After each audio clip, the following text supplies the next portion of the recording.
Ya, Assalamualaikum warahmatullahi taala wabarakatuh dan selamat pagi. Alhamdulillah kita jumpa lagi dalam kelas Bahasa Melayu Ustazah Nabina. Dan sebelum memulakan pelajaran, seperti biasa kita baca dulu doa, belajar sama-sama. Okey, tadah tangan, tangan paras dada, mata pandang tapak tangan. Bismillahirrahmanirrahim. Allahumma aftah alaina hikmataka wa anshur alaina min khazaini rahmatika ya arhamar rahimin. Rabbi shrah li sadri wa yassir li amri wahlul 'uqdatam min lisani yafqahu qawli. Rabbi zidni ilma warzuqni fahma. Innahu min Sulaiman wa innahu bismillahirrahmanirrahim. Inni ra'aitu ahada asyara kawkaban wasyamsa wal qamara ra'aituhum li sajidin. Amin amin ya rabbal alamin. Alhamdulillah, hari ni kita sambung pelajaran kita buku teks Bahasa Melayu Darjah 4 dengan tema 2, kesihatan dan kebersihan. Okey, kita dah masuk tajuk baru dah hari ni, nak belajar tentang kesihatan dan kebersihan. Okey, jom kita tengok topik kesihatan apa yang kita nak belajar hari ini. Okey, baik, hari ni kita nak belajar tentang penjagaan kesihatan mata. Okey, mana mata? Ni mata kita. Okey, betul ada dua Allah bagi mata kita. Nikmat yang paling besar, antara nikmat yang besarlah dalam hidup kita. Okey, antara nikmat yang paling besar dalam hidup kita. Cuba bayangkan kalau kita tak ada mata. So, kita tak dapat melihat ciptaan Allah, apa yang ada dekat sekeliling kita. Okey. Di sebuah klinik, Harif membaca majalah tentang kesihatan mata. Jagalah mata kita oleh Dr. Hayati Yusof. Maksudnya karangan ni ditulis oleh Dr. Hayati Yusof. Okey. Kesihatan mata merupakan perkara yang perlu diambil berat. Tujuannya adalah untuk menjaga keseluruhan fungsi penglihatan. Kita perlu memastikan jarak penglihatan semasa membaca adalah 30 hingga 40 cm. Tengok gambar ni. Inilah maksud dia. Okay, jarak yang terlalu dekat akan menyebabkan otot-otot mata menegang. Untuk memfokus kedudukan bahan hendaklah sentiasa tegak. Okey, maksudnya contoh kalau awak pegang telefon ke, awak pegang buku ke, mestilah jarak mata awak dengan telefon ni ataupun dengan buku 30 ataupun 40 cm. Tak boleh tengok dekat-dekat macam ni.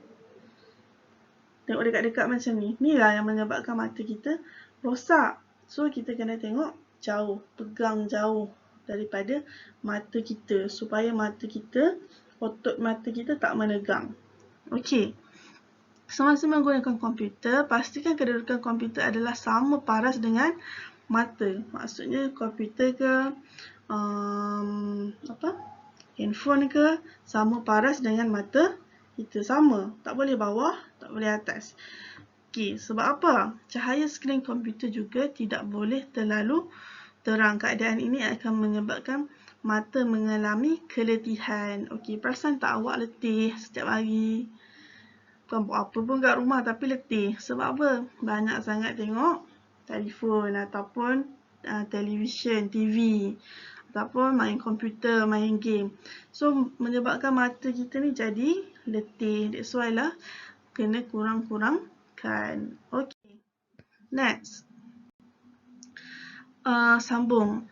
Pemakanan yang betul memainkan peranan penting dalam penjagaan kesihatan mata. Antaranya termasuklah vitamin A dan vitamin C yang terdapat dalam susu, sayur, terutamanya lobak dan brokoli serta buah-buahan. Okey, nampak tak kat sini? Ini adalah makanan yang baik untuk kesihatan mata kita. Rajin-rajinlah minum susu, rajin-rajinlah makan brokoli, makan carrot, anggur, yang ni tomato ataupun buah rasa-rasa ni buah peach. Okey. Rajin-rajinlah makan makanan yang disarankan supaya mata kita sentiasa nampak terang dan jelas. Okey. Mata juga memerlukan cara senaman yang betul. Kena senam mata. Tengok ni. Maksudnya yang ni dia kena julingkan mata dia. So, apa tak reti lah nak buat. Okey, mata juga memerlukan cara senaman yang betul. Cara pertama adalah memandang objek yang jauh, kemudian objek yang paling dekat. Cara kedua, menggerakkan mata ke kanan, kiri, atas dan bawah selama beberapa saat.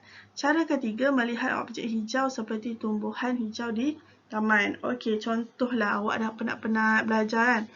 Buat senaman mata ni. Ataupun buka tingkap, tengoklah pokok yang ada dekat luar rumah kita. Benda tu menyebabkan mata kita jadi lebih sihat. Okey, sebab apa? Tumbuh-tumbuhan hijau tu kan Allah yang ciptakan. Jadi bila mata kita tengok tumbuhan-tumbuhan yang Allah ciptakan tu, mata kita akan jadi segar. Okey, kerja rumah untuk minggu ni senang sahaja. Awak salin semula karangan yang ditulis oleh Dr. Haryati ni dalam muka surat 24 dan 25, muka surat tadi dan muka surat tadi dan muka surat sekarang ni. Salin balik yang dalam warna biru ni kan. Yang ni lah. Semua sekali. Tadi juga muka surat 24 juga Jangan lupa muka surat 24 dan muka surat 25. Kemudian bila awak dah salin, barulah jawab soalan. Ada berapa soalan ni? 1, 2, 3, 4, 5. Ada 5 soalan. Kat mana nak cari jawapan? Cari jawapan dekat dalam karangan yang awak salin. Dekat dalam tu, dia dah bagi dah jawapan siap-siap. Jangan lupa tulislah jawapan dengan cara yang betul. Contohnya, yang pertama, apakah tujuan penjagaan kesihatan muka? Okey, tujuan penjagaan kesihatan mata ialah apa? Okey, yang kedua, berapakah jarak yang sesuai antara mata dengan bahan bacaan? Okey, macam mana nak tulis? Jarak yang sesuai antara mata dengan bahan bacaan ialah, okey, jawapan. Yang ketiga, mengapakah cahaya skrin komputer tidak boleh terlalu terang? Okey, cahaya skrin komputer tidak boleh terlalu terang kerana, kerana apa? Cari jawapan dekat dalam ni. Okey, yang keempat, bagaimanakah cara untuk mendapatkan vitamin A dan vitamin C? Cara untuk mendapatkan vitamin A dan vitamin C ialah, tulis jawapan. Nyatakan 3 cara senaman mata yang betul. Macam mana nak tulis? 3 cara senaman mata yang betul ialah, tulis jawapan dia 3. Boleh? Senang je kerja minggu ni. Salin karangan dan jawab 5 soalan yang diberikan. Okey, jom kita gerakkan mata kita. Kita tengok ni kawan Ustazah. Okey, ni kawan Ustazah. Kita buat sama-sama dengan senaman mata dia. Boleh? Kita buat sama-sama. Jom. Kau ciptakan lagu indah, kau senyum semanis buah satu tapi pasti dan sangat berarti. Kau takkan ganti, sungguh dirimu membuatku terlalu bersemangat jalani hari-hariku dengan hebat. Kau tahu hidup tanpamu itu berat, denganmu aku kuat, dengan begitu ku berhenti untuk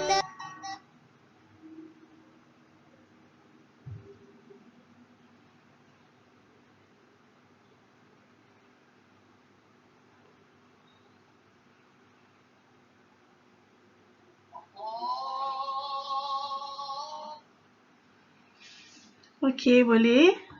Praktis lah. Ni senaman mata. Kalau mata kita rasa penat, tengok TV, tengok skrin, baca buku, buat senaman mata. Okey, itu saja daripada Ustazah untuk minggu ni. Assalamualaikum warahmatullahi taala wabarakatuh.